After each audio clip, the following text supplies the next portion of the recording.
My parents told me I wasn't invited to my brother's wedding after I gave him a house worth $770,000. It's only for immediate family. My brother smirked. So while the ceremony was happening, I sold the house. What the bride did when they arrived at the property left everyone completely speechless. Can you imagine being told you're not invited to your own brother's wedding? What if that wedding was being held in a house you bought for him? You're not on the list, he said. That one sentence didn't just cost him $770,000. It ripped my family apart and cost me the last shred of hope. But what they didn't know, what no one at that 200-guest reception knew, was that the roof over their heads still had my name on it, and I had just signed it away. My name is Sierra. I'm 31, and this is the story of how I lost a family and found myself. It all started 17 years ago, the day my mother died, and everything shattered. I was only 14 when Mom passed away on a Tuesday in October. She'd been battling ovarian cancer for 2 grueling years, and by the end, she weighed less than I did. But even then, she was the strongest person in any room. Mom was the only one who treated us equally. Dalton got a new bike, I got a new bike. He got help with homework, I got help with homework. She believed in fairness, not favorites.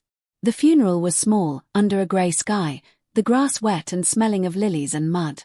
I remember my father, Gerald, standing by the casket, his arm around Dalton. My brother was 16, already taller than Dad.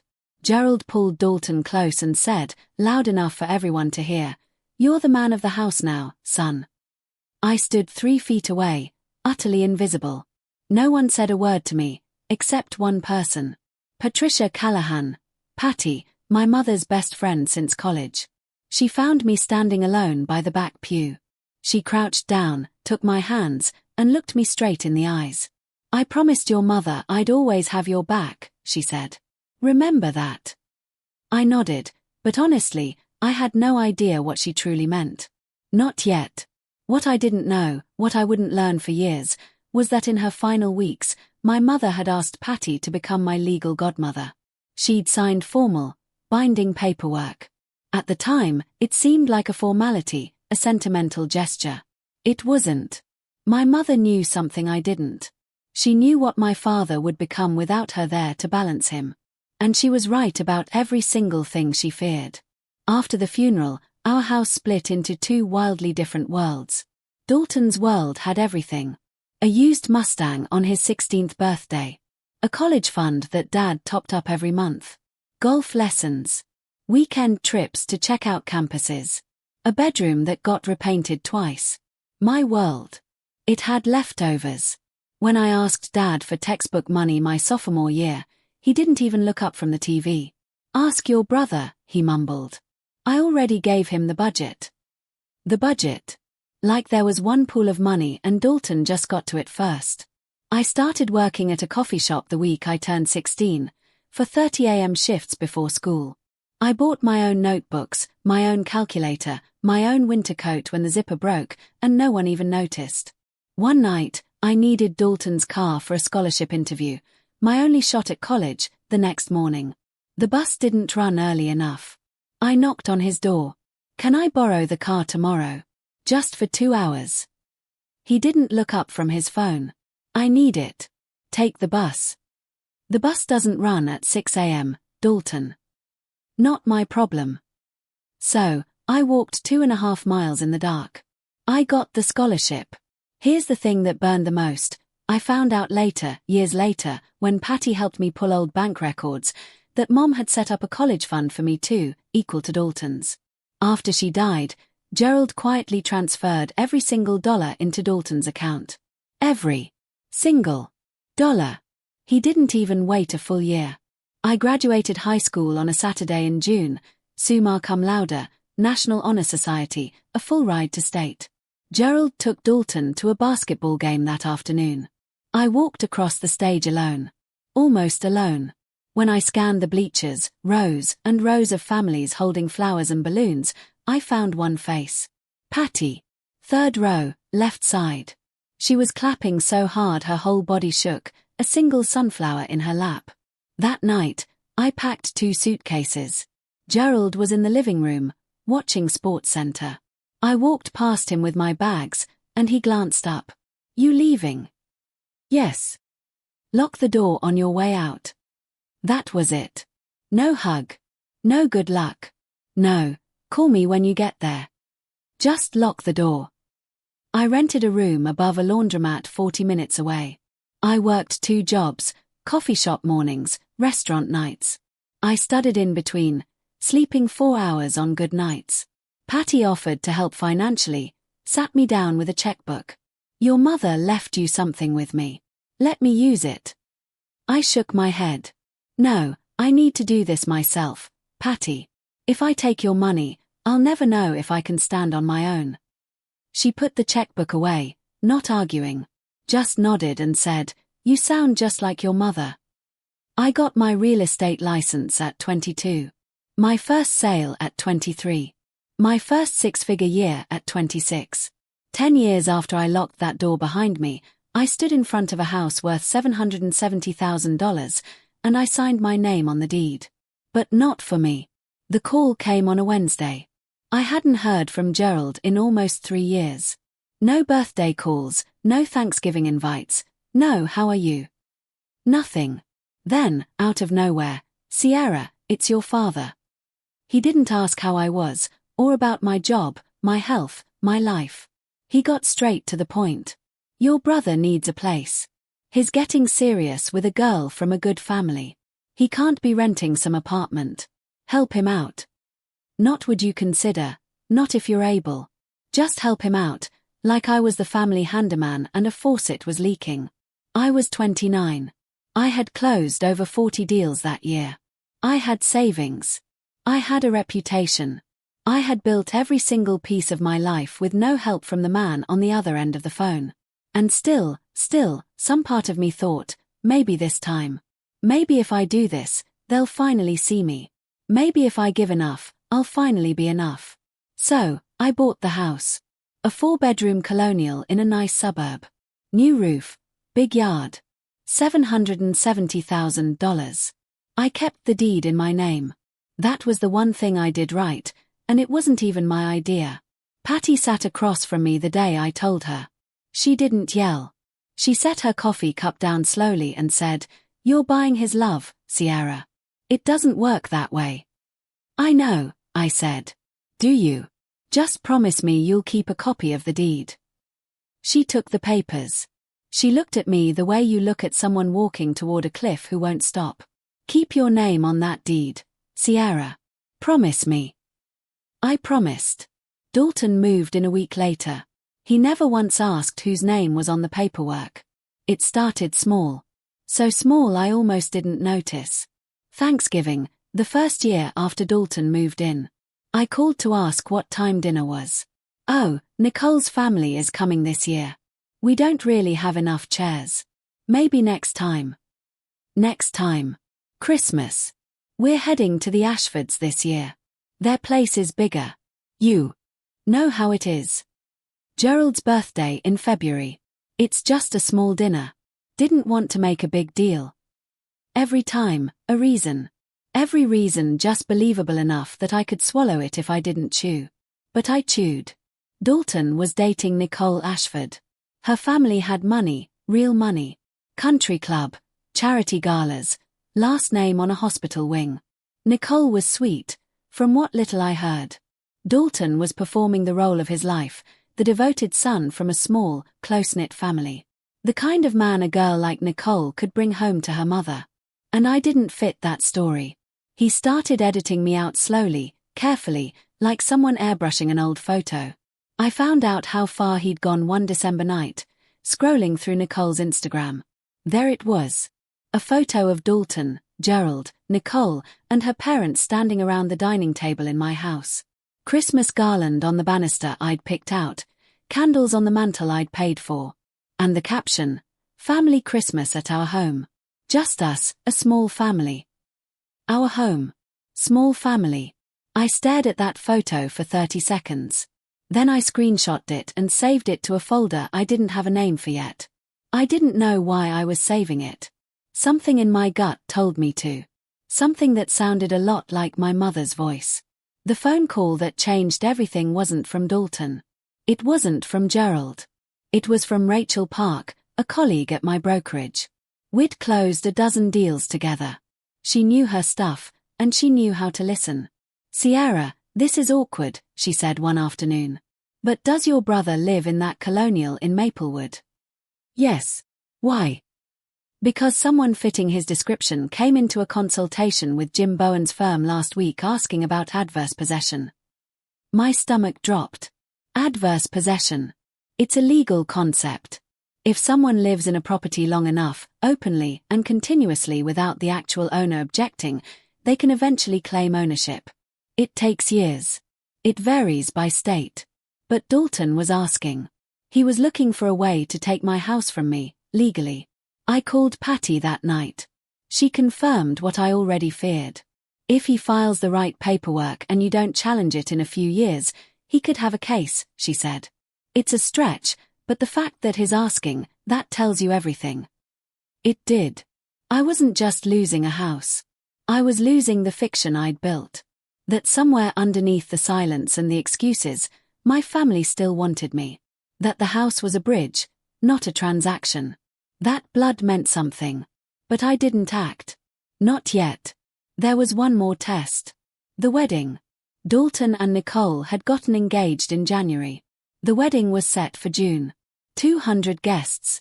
I told myself, if he invites me, there's still hope. If he includes me in the biggest day of his life, then maybe. Maybe. I was wrong about all of it. The invitations went out in March. 200 of them. Not one had my name on it. I found out from Karen Webb, my oldest friend. We'd known each other since middle school. She was one of the few people who knew both sides of my family's story, and she never let me pretend it was fine when it wasn't. She called on a Thursday afternoon. Cheerful, clueless. "Hey, I got the invite. So, are you doing a speech or anything? Maid of honor?" The silence lasted 6 seconds. She figured it out before I said a word. "Sierra, you got an invite, right?" "No. You're kidding." "I'm not." She texted me a photo of the invitation. Thick cream cardstock, gold embossing. Dalton Andrew Mercer and Nicole Elizabeth Ashford. June 15th, 200 guests. Reception to follow at the couple's home. My house. I called Dalton. It rang 4 times and went to voicemail. I called again. Same thing. I texted him, "I saw the invite. Am I coming?" 3 hours. 3 hours of staring at my phone like it owed me something. Then the reply, "Sierra, we talked about this. The guest list is tight. Nicole's family takes priority. Don't make this about you. We talked about this. We never talked about this. We never talked about anything because he stopped answering my calls 2 years ago." I typed back the only thing that mattered. "The wedding is at my house, Dalton." The read receipt popped up immediately. Then, "It's been my house for 2 years. Everyone knows that." I read that sentence 3 times. Each time a different part of me broke. The first read broke the sister. The second broke the peacemaker. The third broke the last person in me who still believed giving was enough. I set the phone down. And I started thinking clearly for the first time in years. I called Gerald the next morning. He picked up on the second ring, which told me he'd been expecting it. "Dad, did you know I'm not invited to your brother's wedding?" "His rules." "It's my house, Dad. You gave it to him. That's done." "I didn't give it. I let him live there." "Same thing." "It's not the same thing." A pause. I could hear the TV in the background. He hadn't even muted it. "Sierra, don't start. You always do this." "Do what, Dad?" "Make everything a drama. Just let your brother be happy for once." For once. As if Dalton had ever been denied a single thing in his life. As if happiness was a pie, and there was only one slice, and it had Dalton's name on it. "What about me?" I said. The silence stretched long enough for me to hear the play-by-play of whatever game he was watching. Then, quietly, almost gently, which made it worse, "You'll be fine. You always are."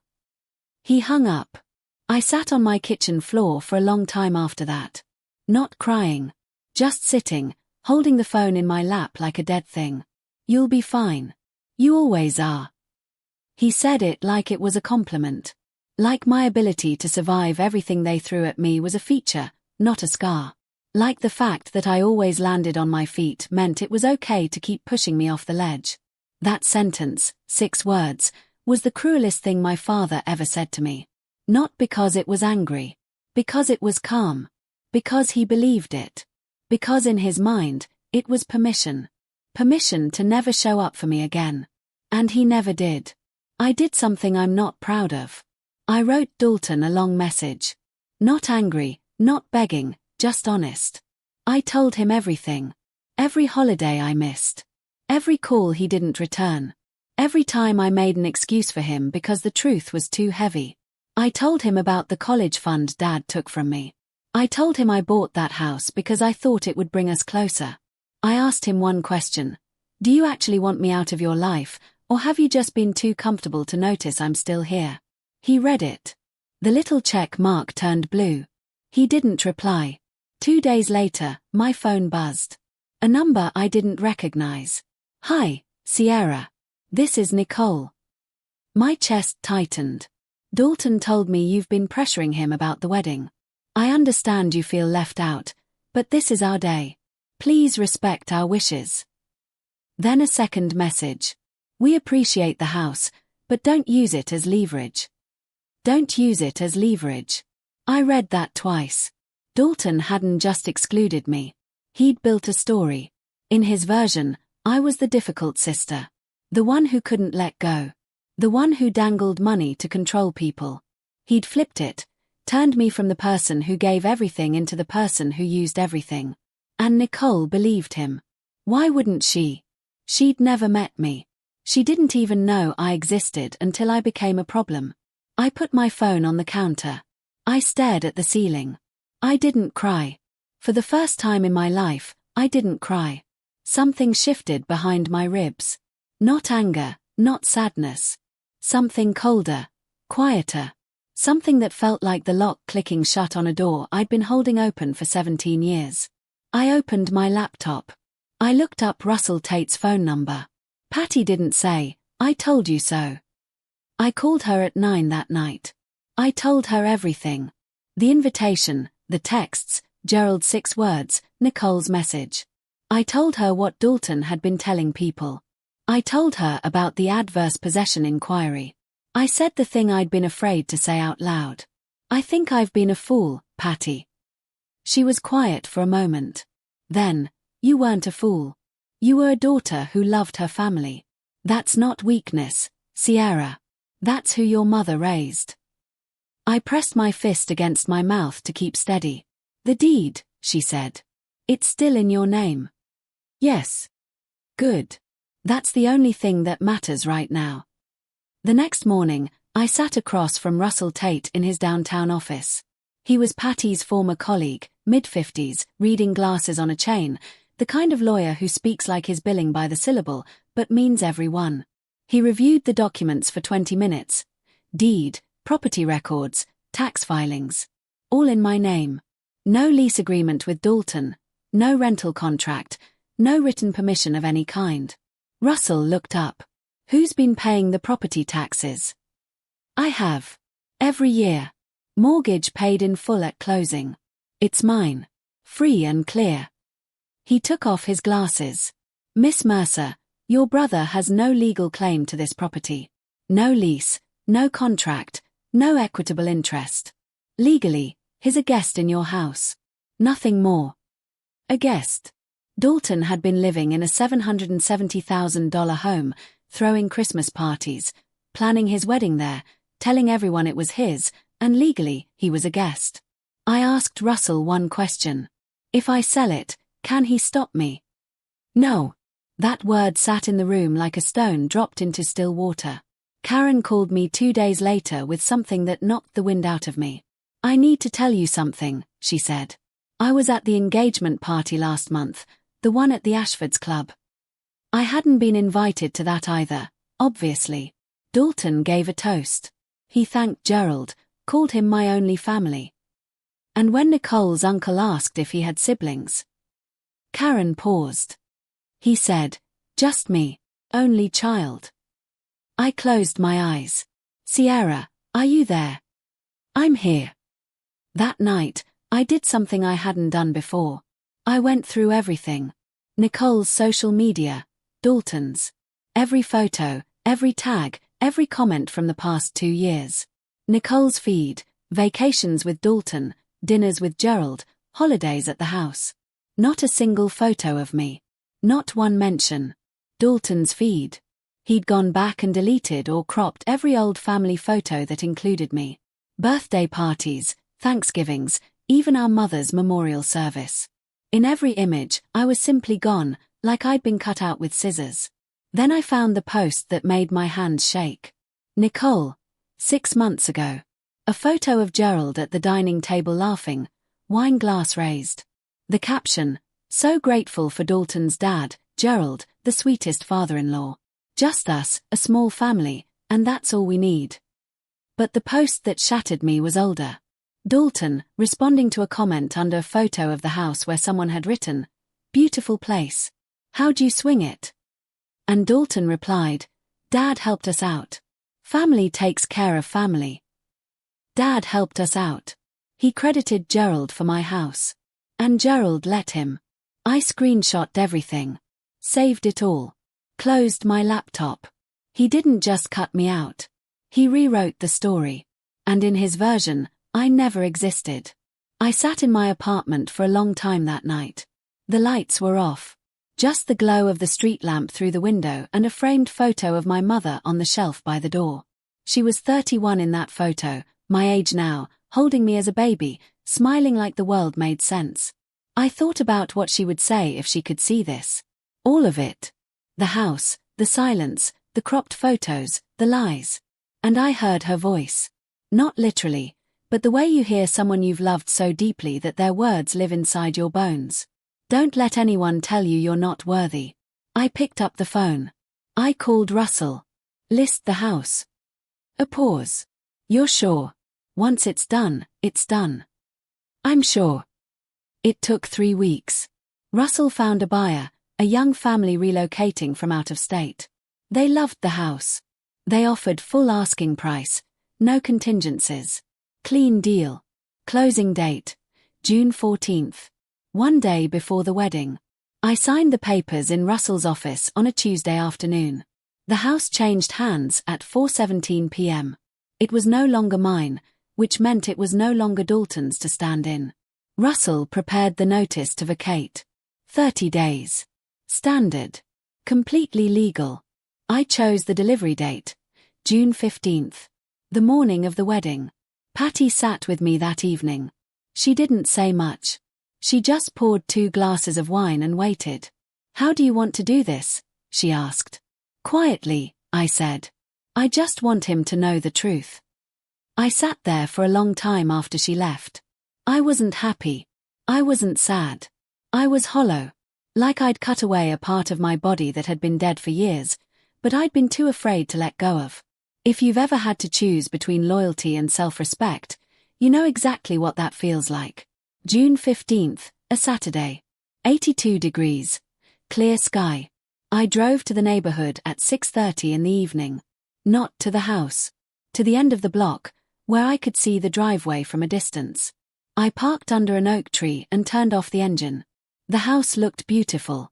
I'll give them that. White lights strung along the fence, lanterns lining the walkway. Cars packed the street, BMWs, a couple of Mercedes, a black Escalade I figured belonged to Margaret Ashford. Through the open windows, I could hear jazz. Laughter, glasses clinking. 200 people celebrating in a house they thought belonged to the groom. My phone rang. "Karen. I'm inside," she whispered. "Sierra, it's gorgeous. The flowers, the food. There's a string quartet on the patio. How is he glowing? He's in a grey suit. Nicole looks stunning. They just did the first dance." A pause. "Sierra, I'm so sorry you're not here." "It's okay," I said, which was a lie. But some lies are just kindness you give yourself. Then Karen said the thing that sealed it. He just gave his speech.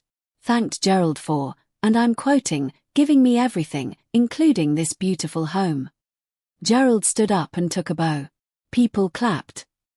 I gripped the steering wheel.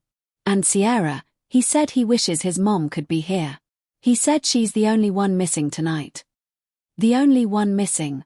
I was 200 yards away, sitting in a parked car on a public street, listening to my brother erase me in real time from a stage built inside a house I paid for. And according to him, the only empty chair at that wedding belonged to a woman who died 17 years ago. I wasn't missing. I was removed. And now it was time to remove myself from the equation entirely. I called Russell at 8:41 p.m. Send it. You're certain? Yes. Russell sent two things simultaneously. First, the formal notice to vacate. Delivered to the property address via courier service with signature confirmation. 30 days. Standard. Second, one email. To Dalton, Gerald, and Nicole. All three. One message. I had written it the night before. Revised it 4 times. Every version got shorter. The final draft was 6 lines. The property at 114 Maple Ridge Crest Drive has been sold. The transaction closed on June 14th. You have 30 days to vacate. Enclosed are 1. A copy of the deed in my name. 2. The signed sale agreement. And 3. The formal notice to vacate. I wish you both a happy marriage. Sierra. No exclamation marks, no accusations, no emotion. Just facts, documents, and a deadline. I attached 3 PDFs, the deed, my name, clear as daylight, the sale contract, buyer, price, closing date, done. And the 30-day notice, typed on Russell's firm letterhead. Every box checked, every line lawful. I pressed send at 8:47 p.m. The jazz was still playing. I could hear it faintly through the open windows 200 yards away. Someone laughed. A big, generous champagne laugh. The kind of laugh people do at weddings when they believe everything is perfect. I turned my key in the ignition. I drove home. I didn't check my phone. I didn't call Karen. I didn't call Patty. I didn't look in the rearview mirror. I walked into my apartment. I washed my face. I brushed my teeth. And I got into bed and slept deeply, completely without dreaming. For the first time in months. Whatever was happening inside that house now, it was no longer my house, and it was no longer my problem. Karen called at 9 the next morning, Sunday. I made coffee first. Then I answered. Sia. Oh my God, tell me, she told me. Around 9 p.m., 12 minutes after I sent the email, Dalton pulled his phone from his jacket during a toast from Nicole's uncle. He glanced at the screen. Then he went white. Not red, not flushed. White. Like the blood left his face all at once. He excused himself, found Gerald near the bar. Karen was close enough to hear Gerald say, "What do you mean, sold?" Then Dalton hissed something she couldn't catch, and Gerald's jaw tightened like a wire pulled taut. They moved to the hallway. The argument was quiet, controlled, the way men argue when they're surrounded by people they need to impress. But the body language screamed. Gerald jabbing his finger toward the floor. Dalton pressing his palm against the wall like he needed it to stay upright. Nicole noticed. Of course she did. It was her wedding. She walked over in her white dress and touched Dalton's arm. What's wrong? It's nothing. You look like you're going to be sick. She saw the phone in his hand. She took it. She read the email. The hallway got very quiet. Who is Sierra Mercer? Nicole said. Dalton's mouth opened. Nothing came out for 3 full seconds. Then, nobody. Nicole looked at the attachment. The deed. My name. The address they were standing in. The deed says Sierra Mercer. You told me this was your father's house. Dalton reached for the phone. Nicole pulled it back. Margaret Ashford appeared at the end of the hallway. Silk dress, pearl earrings. A face that could read a room from 40 feet. What's going on? She said. Nicole turned the screen toward her mother. Margaret read. She looked at Dalton. She looked at Gerald. Then she picked up her clutch and walked toward the front door. Margaret didn't leave. She stopped at the front door, turned around, and walked back.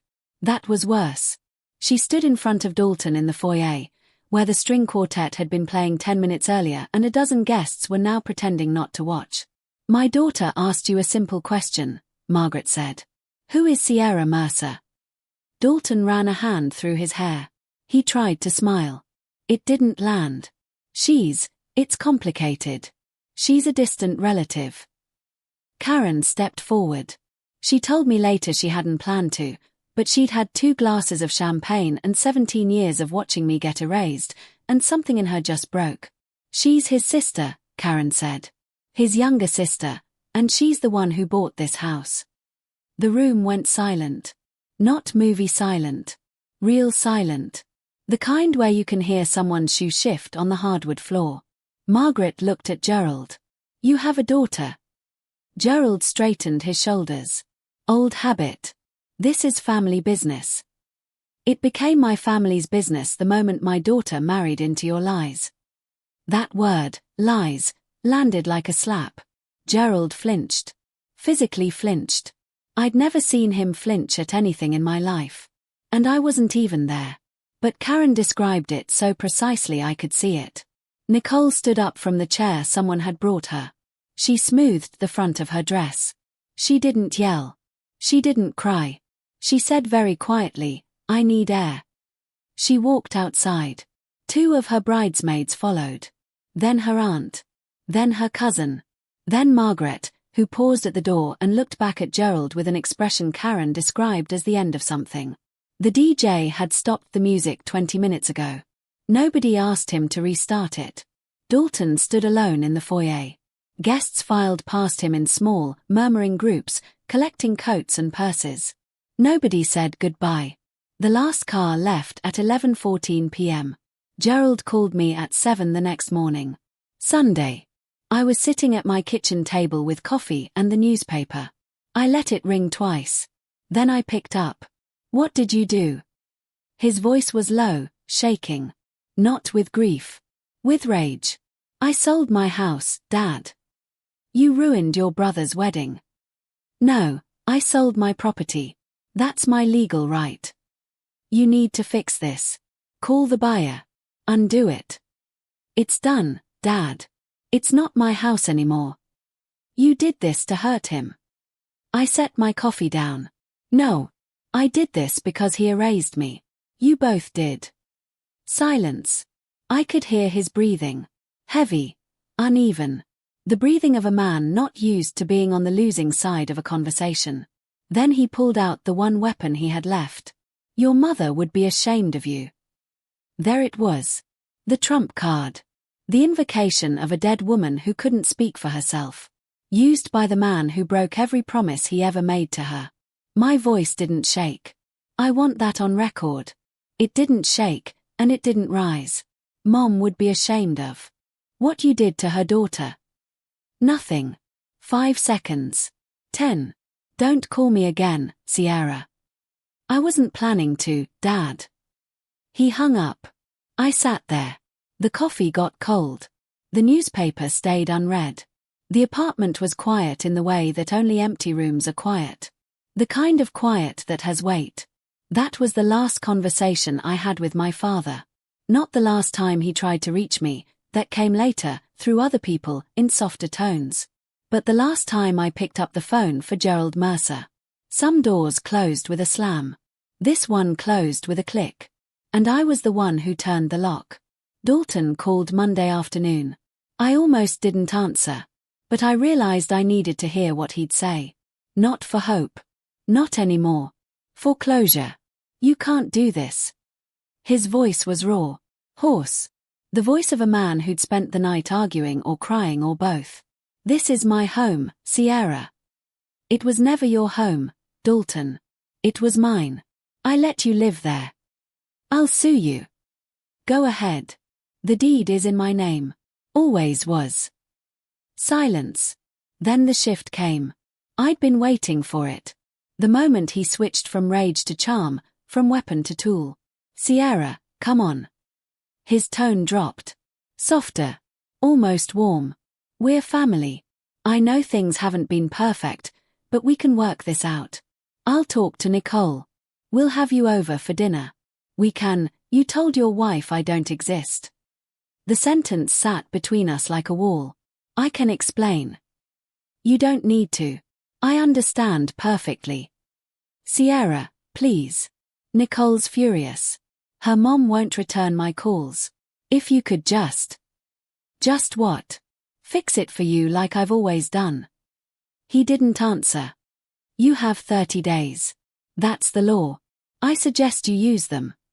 Where are we supposed to go? That's not my problem anymore, Dalton. Another pause. Then quietly, and this was the part that almost got to me, I'm sorry. 2 words. 17 years late. Sorry for what? I asked. And he couldn't answer.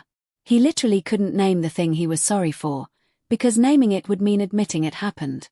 And admitting it happened would mean he wasn't the victim. Goodbye, Dalton. I hung up. My hand was steady. My chest hurt. But my hand was steady, and that mattered more. Russell called Wednesday morning to confirm what I already knew. Sale is fully recorded. Title transferred. Funds deposited into your account. A pause. It's done, Sierra. Clean and legal. Clean and legal. 3 words that somehow felt heavier than the $770,000 sitting in my bank account. Dalton hired a lawyer. Of course he did. Gerald probably paid for it. But it didn't matter. Russell told me later, secondhand through a colleague, that Dalton's attorney reviewed the documents for about 15 minutes before delivering the verdict. You don't have a case. She owned the property. There was no lease, no rental agreement, no written arrangement of any kind. You have no legal standing. Dalton had lived in my house for 2 years, decorated it, hosted holidays in it, planned his wedding in it, told 200 people it was his. And legally, he had nothing. Not a single piece of paper with his name on it. Because he never thought to ask. Because it never occurred to him that the sister he'd erased might one day need proof that she existed. He had 30 days to move out. Him and Nicole, newlyweds packing boxes. Nicole didn't file for divorce. I was glad about that. Not for Dalton's sake, but because I didn't want to be the grenade that destroyed a marriage. What I wanted was the truth on the table. What happened after that was between them. But Nicole had conditions. Karen heard it through the grapevine, couples therapy, full financial transparency, and a conversation with me. The last one was up to me. Nicole reached out through Karen. Tell her I appreciate the offer, I said. But not yet. Maybe not ever. That's my choice. It was the first time in my life I'd made a decision about my family without wondering if they'd approve. It felt like breathing after holding my breath for 17 years. Here's the thing about 200 witnesses. You can't put the truth back in the bottle. Within a week, the story had traveled through every circle Dalton and Gerald had spent years carefully curating. The country club, the neighborhood, Gerald's golf foursome, Nicole's sorority sisters, Dalton's co-workers. The version varied depending on who told it, but the bones were always the same. The groom's sister bought him a house, got erased from the family, and sold the house on the wedding day. Every retelling ended the same way, a low whistle or a slow shake of the head. Margaret Ashford told her book club. Karen confirmed this. Margaret's exact words, reportedly, if he lied about having a sister, what else is he hiding? That sentence traveled through the Ashford social circle like a brushfire. By the end of the month, Dalton had gone from great catch to the one Margaret's daughter should have vetted. Gerald took it hardest in public. His golf friends, men he'd known for decades, started asking questions he couldn't answer. One of them, a retired judge named Walter, said it to his face over lunch, "You froze out your own daughter, Jerry. The one who bought the boy his house." Gerald left the restaurant before the check came. Karen heard that story third-hand. But I believe it, because Gerald's entire identity was built on being a respectable man, a good father, a provider. And now the people he respected most were looking at him and seeing someone else. Dalton and Nicole moved into a 2-bedroom apartment across town. No yard, no string lights, No patio for a string quartet. The house on Maple Ridge Crest Drive, my house once, now belonged to the Brennan family. Young couple, 2 kids. They repainted the front door red. I drove by once, just once. The red looked nice. Patty told me about it a week later. She'd asked Gerald to meet her at a coffee shop downtown. Public place, neutral ground. He came, which surprised her. He looked older, Patty said. Like 10 years had hit him in 10 days. She didn't ease into it. Patty never did. Linda asked me to watch over Sierra. You know why? Because she knew you wouldn't. Gerald's hand tightened around his coffee cup. Don't bring Linda into this. Linda is in this. She was always in this. She saw what you were doing before she died. She told me. She told you what? That you'd already picked Dalton. That you'd already decided Sierra was second. She made me promise not just to watch over that girl, but to be ready. Because she knew. Gerald stared at the table. Patty said his jaw was working, the muscles moving like he was chewing words he couldn't swallow. She didn't ask me to be Sierra's godmother because of tradition, Gerald. She asked me because she was afraid of what you'd do to that girl when she wasn't there to protect her. Patty paused. And she was right. Gerald stood up. He didn't push the chair back. He just rose like a man leaving a church pew. He put a 20 on the table. He walked out without turning around. Patty called me that evening. Her voice was steady but soft, the way it gets when she's been carrying something heavy and finally sets it down. I said what your mother would have said. The rest is up to him. I held the phone against my ear for a long time after we hung up. My mother had been dead for 17 years, and she was still protecting me. Some people leave instructions. My mother left a shield. People always ask about the money. $770,000 is a lot of money. They want to know if I kept it, if I spent it, if it felt like winning. It didn't feel like winning. It felt like a refund. I paid off my remaining student loans, the ones I'd taken out because my college fund was drained before I ever saw a dollar of it. That felt right. That felt like closing a circle. Then I sat down with Patty and Russell, and we built something. The Linda Mercer Foundation. A scholarship fund for young women who lost their mothers early and were trying to make it on their own. Not just college tuition, but licensing fees, certification costs, first month's rent deposits. The practical things that nobody thinks about when they say, just work hard and you'll be fine. I didn't name it after myself. I named it after the woman who saw 17 years into the future and made a plan to protect a daughter she wouldn't live to raise. Patty handled the legal setup. Russell did the paperwork. I funded it with 1/3 of the sale proceeds. Not a press release, not a gala, not a social media post. Just a form, a bank account, and a mission. With what remained, I bought a house. A small one. 2 bedrooms, a porch, a kitchen window that faces east so the morning light comes in while I drink my coffee. The deed is in my name. Only my name. The day I moved in, I unpacked one box before anything else. Inside was the framed photo of my mother, the one where she's 31, holding me, smiling. I set it on the shelf by the front door. So she's the first thing I see when I come home. This time, I said to the empty room, I bought a house for myself. 3 months passed. Dalton and Nicole stayed together. I heard through Karen that Nicole had laid down her terms. Therapy every week, no exceptions. Full financial disclosure, every account, every debt, every dollar, and an honest conversation about his family. All of it. No edits. Dalton agreed. Whether he followed through or not wasn't my concern anymore. He sent me a letter, handwritten, which surprised me. 2 pages. The handwriting was messy, the kind that comes from writing fast because you're afraid you'll lose your nerve. He didn't apologize. Not exactly. He said, I know I messed up. He said, I don't know how to fix this. He said, Nicole keeps asking about you, and I don't know what to tell her because I don't know you anymore, and that's my fault. I read it twice. I folded it and put it in the drawer of my nightstand. I didn't write back, not because I hated him, but because I wasn't ready. And for the first time in my life, I let "not ready" be a complete sentence. Gerald didn't reach out. No letter, no call, no message through anyone. Just silence. The same silence he'd given me my whole life. Except now it was the only language he had left. I didn't wait for him. I was done waiting. Thursday nights became my anchor. Patty and I had dinner every week. Her place. My place. The Italian spot on Elm where the owner knew our orders by heart. Sometimes Karen joined. Sometimes Russell came with his wife.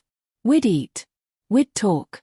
We'd laugh about things that had nothing to do with Dalton or Gerald or the house on Maple Ridge Crest. This was my family now. Not the one I was born into. The one I built. And no one at that table ever made me prove I deserved a chair. I'm standing on my porch as I finish telling you this. It's a small porch, just big enough for 2 chairs and a planter I keep forgetting to water. The house behind me is nothing special, but the deed is in my name. The mortgage is paid, and nobody inside it has ever told me I don't belong. I used to think family meant sacrifice. That if I gave enough money, enough patience, enough silence, the people who shared my blood would eventually see me. I was wrong. Not about the giving, but about who I was giving to. I didn't sell that house out of anger. I sold it because I finally believed that I was worth more than a guest room in my own life. That I deserved a seat at the table. Not because I bought the table, but because I'm a person who matters.